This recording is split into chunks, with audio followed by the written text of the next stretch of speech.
এর দয়ায় তো আজ আসলাম। আপনাদের কাছে বিনীত অনুরোধ, আপনারা আপনাদের বিবিকে, মেয়েকে, ছেলেকে, স্ত্রী সন্তানদেরকে, পরিবারের মানুষগুলোকে নামাজি বানান, চরিত্রবান বানান, আখলাকওয়ালা বানান, তাইলেই ফায়দা হবে। সুদের টাকা দিয়া বিদেশ পাঠাইলেন, ঘুষের টাকা দিয়া বিদেশ পাঠাইলেন, কিস্তির টাকা দিয়া ঘর করে দিলেন, ফার্নিচার কিনে দিলেন, আল্লাহর কসম, রব্বে কাবার কসম, আপনি কিছুই করেন নাই।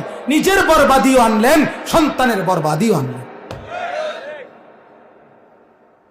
নিজেরও জাহান্নামের উপযোগী করলেন, সন্তানকেও জাহান্নামের উপযোগী করলেন। ওয়া'মুর আহলাকা বিসসালাহ, আল্লাহ তাআলা কোরআনে বলছে, হে নবী, আপনার পরিবারের সদস্যদেরকে নামাজের আদেশ করুন। কিসের আদেশ? নবীজিকে আল্লাহ বলছে, কুল্লি আজওয়াজিকা ওয়া বানাতিক, আপনার স্ত্রীদেরকে, আপনার মেয়েদেরকে